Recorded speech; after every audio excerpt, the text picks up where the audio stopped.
distinguished guests, the President of the United States and the President of the Republic of Korea.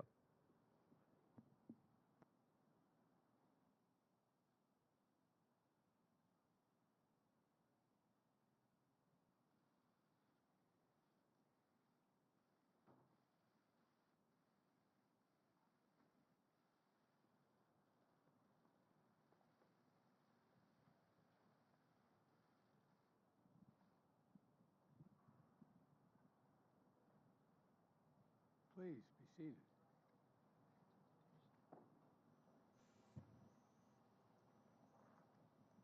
Well, Mr. President, it's good to see you again, my friend. We've met several times over the last year, and each time we have deepened our nation's partnership and for the benefit, I think, of both our peoples. Today's no exception. Our nation's relationship has been a great success story. The alliance formed in war and has flourished in peace. Seemingly every day, we've launched new areas of cooperation on cyber, strategic technologies, space, democracy, and all the areas that matter most to our future. Because of its core, our alliance is about building a better future for all of our people. And there's no better example than our economic relationship and partnership, which is delivering incredible benefits to both our nations. Through the Indo-Pacific Economic Framework, we're advancing economic growth grounded in high standards for our workers, for the environment, and for communities throughout the region. We're standing together against economic influence being leveraged in coercive ways. And since I took office, Korean companies have invested more than $100 billion in the United States, driving innovation and spurring good new jobs for Americans and Korean workers. Our mutual defense treaty is ironclad, and that includes our commitment to extended deterrence, and that includes the nuclear threat and the nuclear deterrent. They're particularly important in the face of DPRK's increased threats and a blatant violation of U.S. sanctions. At the same time, we continue to seek serious and substantial diplomatic breakthroughs with the DPRK to bolster stability on the peninsula, reduce the threat of proliferation, and address our humanitarian and human rights concerns for the people of the DPRK. The Republic of Korea and the United States are working together, including through our trilateral cooperation with Japan, to ensure the future of the Indo-Pacific is free, is open, prosperous, and secure. I want to thank you again, Mr. President, for your political courage and personal commitment to diplomacy with Japan. I've worked on these issues for a long time, and I can tell you it makes an enormous difference when we all pull together. I also welcome and support your administration's new Indo-Pacific strategy. It's a strategy that affirms how aligned our two nations are and our visions of the region and how similar they are. Today, we discussed our work together on promoting peace and stability in the Taiwan Straits, ensuring freedom of navigation in the South China Sea and beyond. Excuse me. I also affirmed our shared commitment, we together shared our firm shared commitment to stand with the people of Ukraine against Russia's brutal assault on their freedom, their territorial integrity, and democracy. The Republic of Korea's strong support for Ukraine is important because Russia's flagrant violation of international law matters to nations everywhere in the world, not just in Europe. When it comes right down to it, it's about what you believe, what you stand for, what kind of future you want for your children and grandchildren. And right now, I believe the world's at an inflection point. The choices we make today, I believe, are going to determine the direction of our world and the future of our kids for decades to come. That's why this partnership is so important, Mr. President, because we share the same values, the same vision. And I greatly appreciate, Mr. President, that the Republic of Korea co-chaired the second Summit on Democracies last month, and he will host the third Summit for Democracies. We both understand that our democracies and our people are our greatest source of strength, and working together they make our nation stronger and more effective. From tracking the climate crisis and strengthening our effort to fight it and strengthening global health, no two countries are better suited to meet the challenges ahead than the Republic of Korea and the United States. I want to thank you again, Mr. President, for your friendship, your partnership, and all you've done to help build a future of shared strength and success. The floor is yours, Mr. President.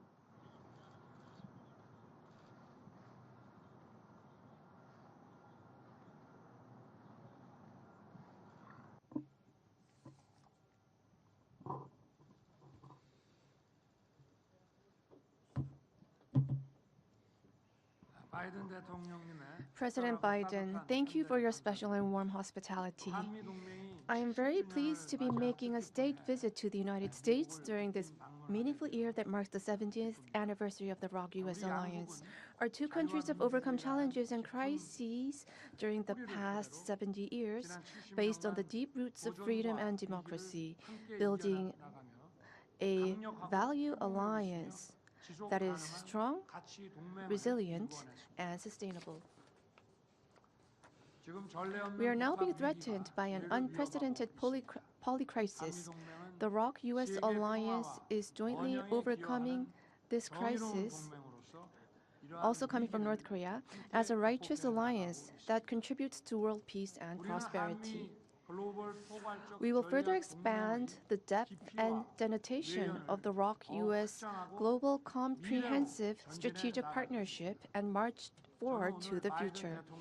Today, President Biden and myself engaged in constructive dialogue to discuss ways to materialize this shared vision. The outcome of our dialogue is well outlined in the joint statement adopted today. The first key outcome is extended deterrence. Sustainable peace on the Korean Peninsula does not happen automatically.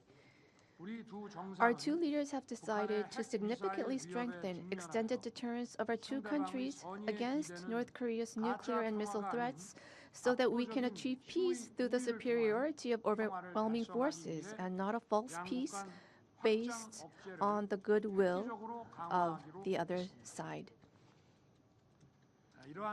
Such a will and commitment is captured in the Washington Declaration. President Biden has reaffirmed his ironclad commitment to extended deterrence towards the Republic of Korea. Our two countries have agreed to immediate bilateral presidential consultations in the event of North Korea's nuclear attack and promise to respond swiftly, overwhelmingly, and decisively using the full force of the alliance, including the United States nuclear weapons.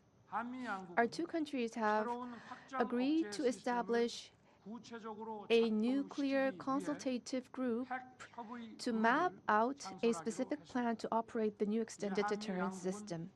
Now, our two countries will share information on nuclear and strategic weapon operations plans in response to North Korea's provocations and have regular consultations on ways to plan and execute joint operations that combine Korea's state-of-the-art conventional forces with the U.S.'s nuclear capabilities, the results of which will be reported to the leaders of our two countries on a regular basis. In addition, our two countries have agreed to further advance tabletop exercises against a potential nuclear crisis. In addition, deployment of the United States strategic assets to the Korean Peninsula will be made constantly and routinely. President Biden and I will continue to cooperate to strengthen extended deterrence between our two countries based on our historical and concrete agreement reached during our summit. Second, our two leaders have agreed to further strengthen the strategic partnership in economic security, which is directly related to the national economies of our two countries.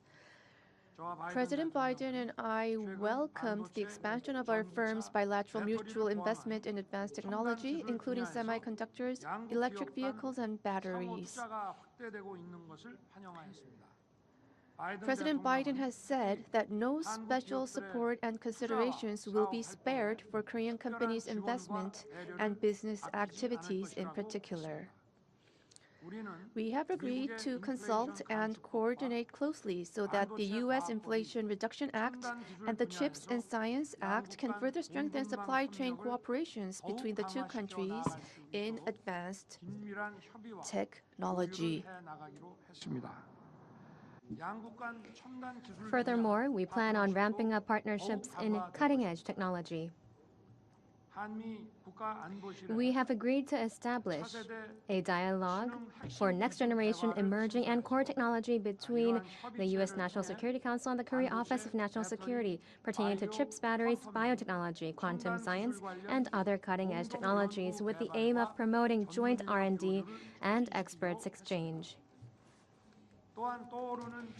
We have also adopted a separate joint statement for strengthening cooperation in the rapidly emerging quantum science and technology domain.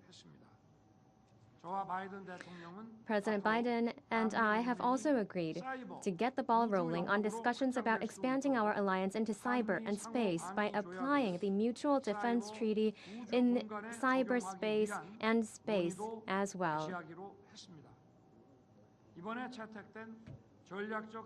We have also agreed that the strategic cybersecurity cooperation framework adopted this time around will serve as the foundation on which we address cyber threats together and boost cooperation in information sharing, collection, and analysis.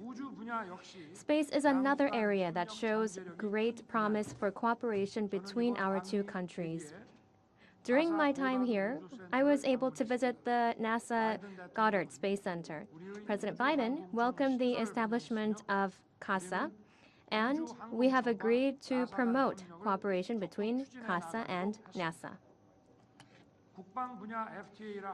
We have also agreed to accelerate discussions on reaching a reciprocal defense procurement agreement, which is equivalent to an FTA in terms of national defense. Meanwhile, President Biden and I have agreed to promote exchange between the future generations of our two countries. To this end, we have launched the U.S. ROK Special Exchange Initiative for Youths. In celebration of the 70th anniversary of the ROK-U.S. alliance this year, our two countries plan to invest a total of $60 million to support exchanges between 2,023 youths majoring in STEM, humanities, and social sciences. This also includes the largest Fulbright program to date, which will provide scholarships for 200 students. Last but not least, President Biden and I have agreed that South Korea and the United States, as key partners in achieving stability and building peace in the Indo-Pacific region, will put our heads together as we implement our Indo-Pacific strategies to strengthen our cooperation in addressing regional and global challenges. In particular, President Biden expressed strong support for efforts made by the Korean government to normalize Korea-Japan relations. And we have agreed to continue our efforts in strengthening Korea-U.S.-Japan trilateral cooperation. Furthermore, we reaffirmed that the use of force to take the lives of innocent people, an example of which would be Russia's invasion of Ukraine, can in no circumstances whatsoever be justified.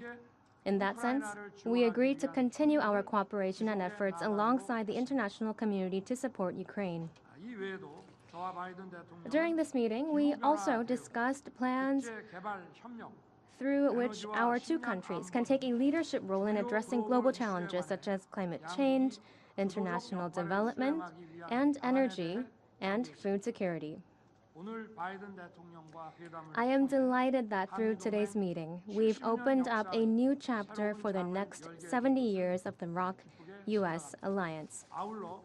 I hope President Biden and I, with the support of people in our two countries, can fully deliver on the blueprint that we have mapped out today with the aim of founded in the reaffirmation of the value of freedom and our universal values. Thank you.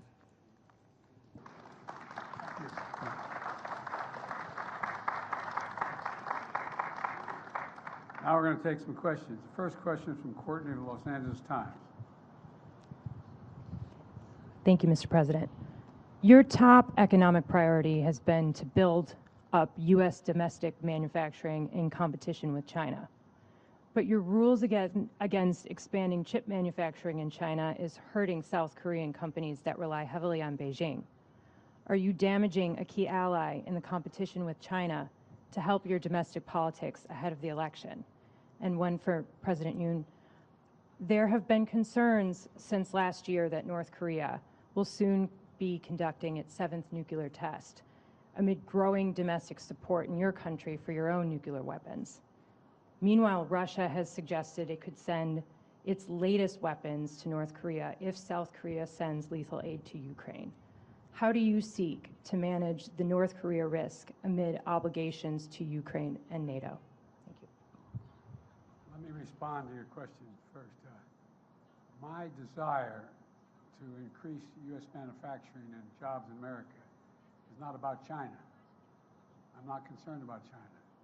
Remember, America invented the semiconductor. We invented it. We used to have 40% of the market. And we decided that what we're going to do over the past, I don't know how many decades, we decided that it was going to be cheaper to export jobs and import product. And along came the pandemic. And the pandemic taught us that we used to have, as I said, 40% of the market just some years ago. Now it's down to 10%. And again, we invented the supercomputer. So I decided to go out and see what we could do to increase our hold on the market once again. And so what I did was I went around the country, as well as, in addition to passing the Chips and Science Act, I, in fact, visited countries around the world. And two significant South Korean companies decided they were going to invest billions of dollars in chip manufacturing in the United States. It wasn't designed to hurt China. It was designed so we didn't have to worry about whether or not we had access to semiconductors. For example, during the pandemic, what happened was all of a sudden everybody started to learn the phrase supply chain. A year ago, no one knew what the hell everybody was talking about when he said supply chain. But now they all know. And we lost access to these semiconductors, in which new automobiles in the United States need 30,000 of them just to build a new automobile. And we didn't have them. So we started to invest here. And what happened was, when we encouraged the investment through the Chips and Science Act, and now we have an enormous investment in the United States, well over $200 billion in long-term investment in semiconductors. And we're rebuilding the economy of the United States with those semiconductors. It's not designed to hurt China. The only thing I did say with regard to China, there are certain extremely sophisticated semiconductors that we have built that are useful for nuclear and or other weapon systems. Those we are not selling, we're not exporting to China or anyone else.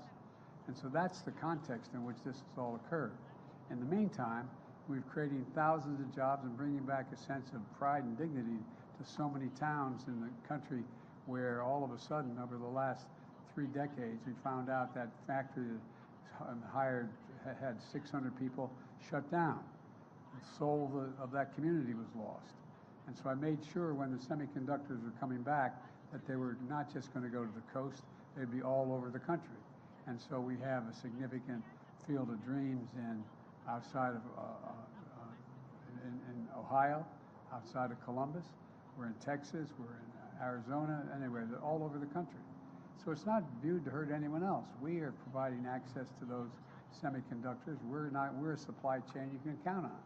But we are not going to sit back and be in a position where we don't have access to those semiconductors. We are not going to be a place where we're the end of that line. We're the beginning of it. And it's generating significant economic growth in America and not hurting anybody. And by the way, it's creating jobs in South Korea. It's creating jobs in South Korea, not just with SK, but anyway, with Samsung and other industries. So I think it's a win-win.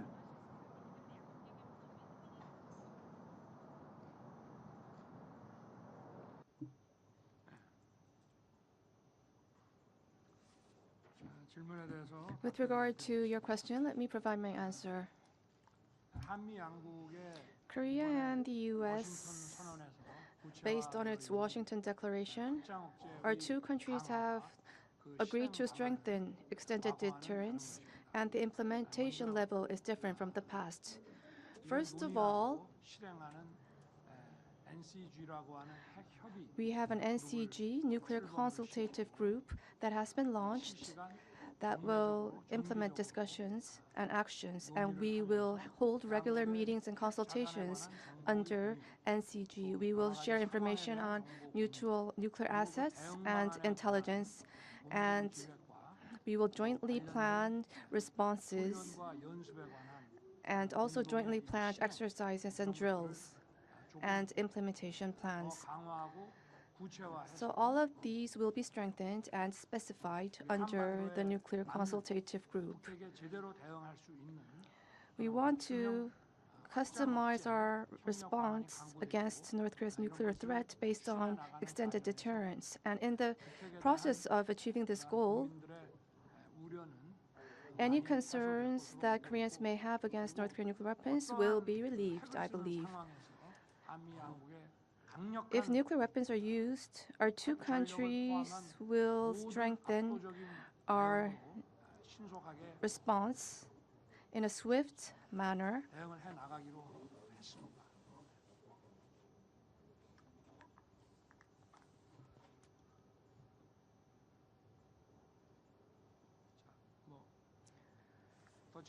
Any further questions to me? Please.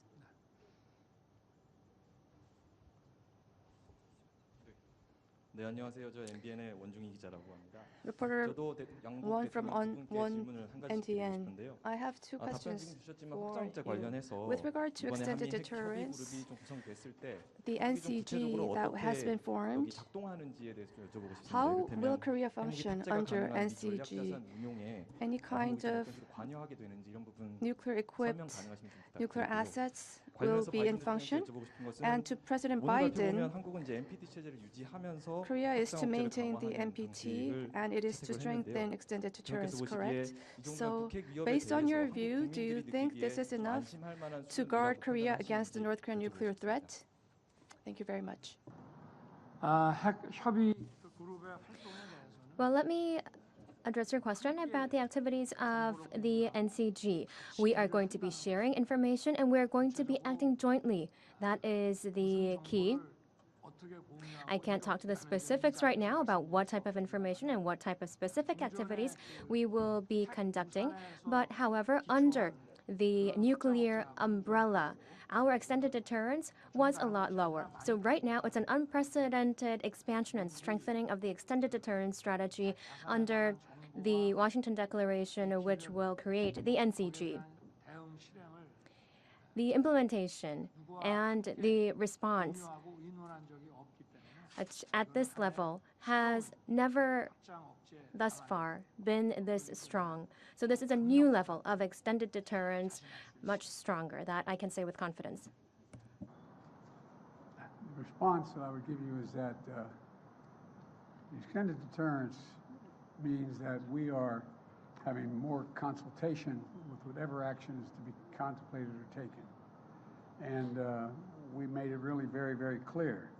The ROK has repeatedly confirmed its commitment to the Non-Proliferation Treaty. And the Washington Declaration is a prudent step to reinforce extended deterrence and respond to advancing DPRK nuclear threat. Look, a nuclear attack by North Korea against the United States or its allies or partisans or partners is unacceptable and will result in the end of whatever regime were to take such an action. And it's about strengthening deterrence in response to DPRK's escalatory behavior and to deal in complete consultation. And, you know, the idea that I have absolute authority as Commander-in-Chief and the sole authority to use a nuclear weapon, but what the declaration means is that we're going to make every effort to consult with our allies when it's appropriate, if any action is so called for. Certainly, we talked about this and some other things today, but the bottom line here is there's even closer cooperation, closer consultation, and we're not going to be stationing nuclear weapons on the peninsula, but we will have ports visits of nuclear submarines and things like that. We are not walking away from that.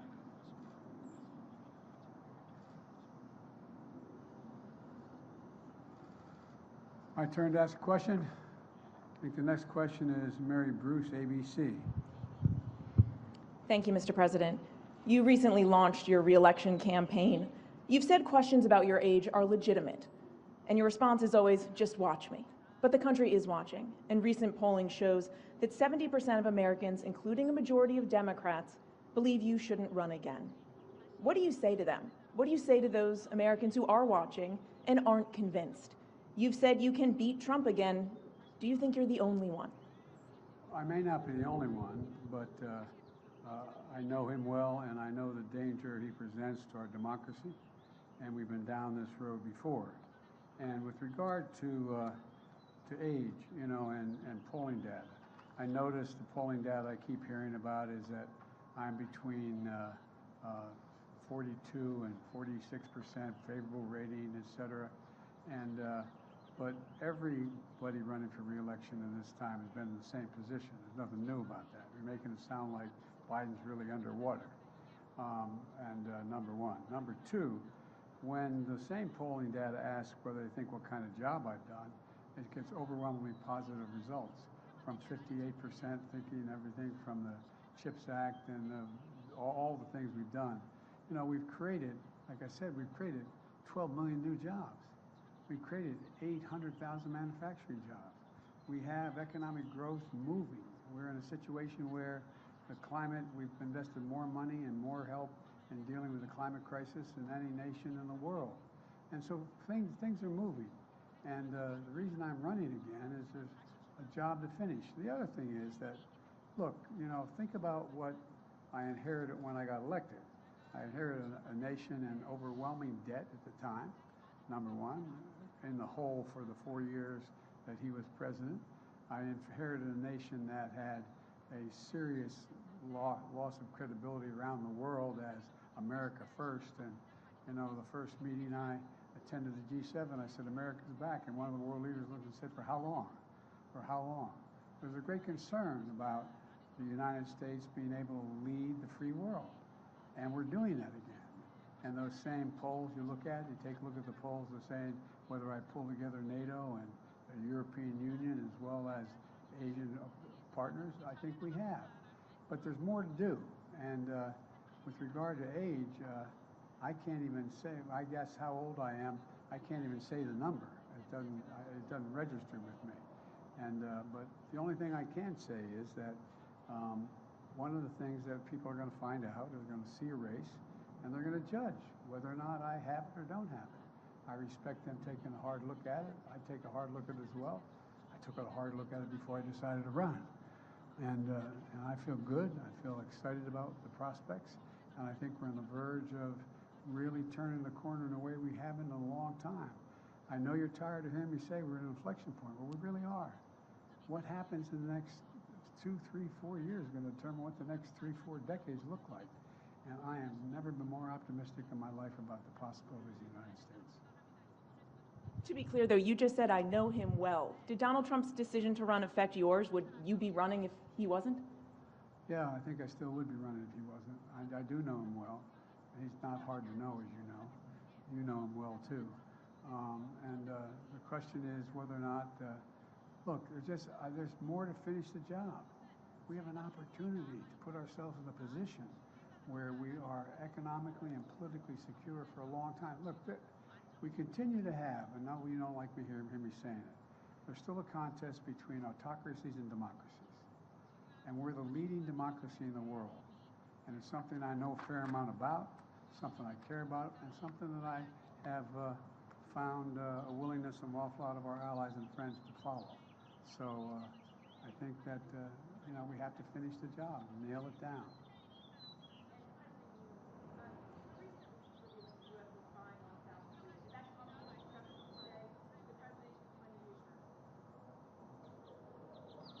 없고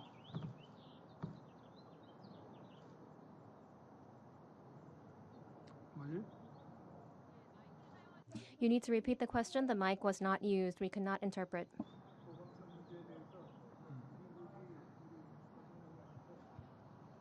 They need to repeat the question. Please use the microphone. We cannot provide interpretation if you do not use the microphone. Microphone. My apologies. Thank you. Microphone. Did the recent leaks revealing that the U.S. was spying on South Korea come up at all in your discussions? And did President Biden provide you any assurances?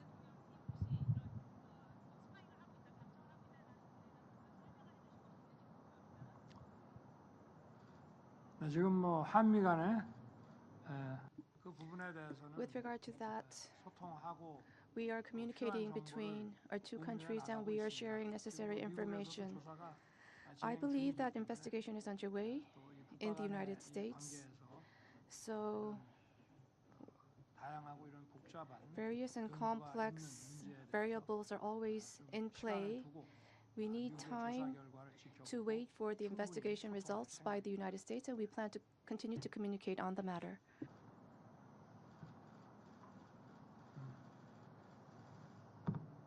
This will be the last question. 예, 질문 주셔서 감사합니다. 파이낸셜 뉴스의 김학재 기자입니다. I'm from Financial News. My name is Kim Hak-jae. 질문 드릴 텐데요. 윤석열 대통령께 먼저 말씀드리겠습니다. My question goes to both of you. My first one goes to President Yoon first. During the state visit, you've said that the alliance has strengthened to cutting-edge industries, to cutting-edge science, and also investments in businesses have been some of the outcomes. These are some positives. However, to each individual of the public, how will this have a long-term impact? What will be the direct benefits felt? And to President Biden. In celebration of the 70th anniversary of the Iraq-US alliance, I know that the atmosphere is really positive. However, Korean businesses, especially because of the CHIPS Act and the IRA, are on edge. What message can you send to the Korean companies to really make sure and tell them that this is not something to worry about? 한미 간의 기술 협력 The technology cooperation between the ROK and the U.S. and also in partnerships in cutting-edge industries and science and technology was your first question. So that is about really strengthening the competitiveness of our two countries. 높은 생산성과 And it will enhance the productivity and create added value, high added value. These are the types of products that are going to be produced. And from the perspective of the public, for each individual, in that process, they will reap the benefits wide and comprehensive that will stem from these industries and investments in these industries, for example, from job creation as well. And above all, the future generations will be given the determination and will to take on new challenges and embrace opportunities in our industry so that they can continue to prosper and grow and become more abundant in the future. The reassurance is that it's overwhelmingly in our interest for Korea to do well. No, it is. It's very much in America's interest that Korea do well in the Pacific, very well, because they are one of our most valued partners.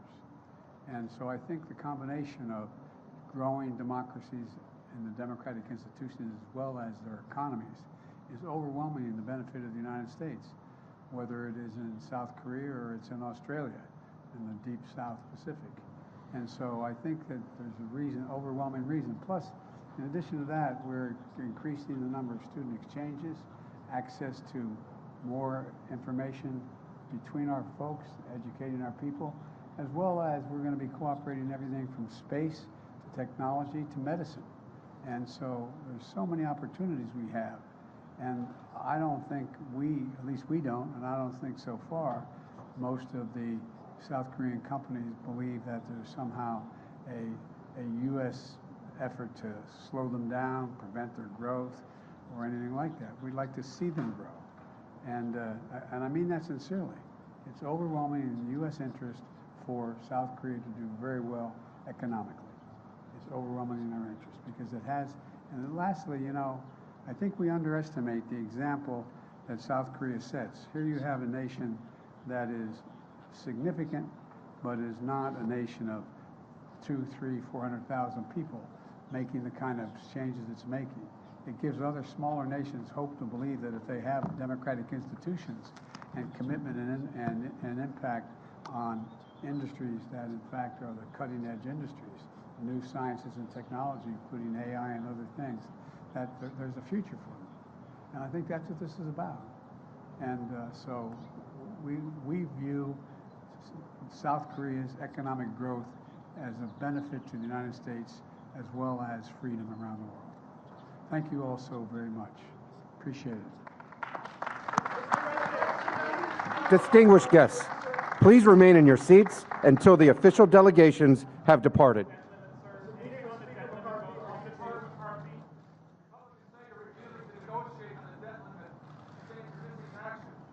They haven't figured out the debt limit yet. Thank you. I'm happy to meet with McCarthy, but not on whether or not the debt limit gets extended. That's not negotiable.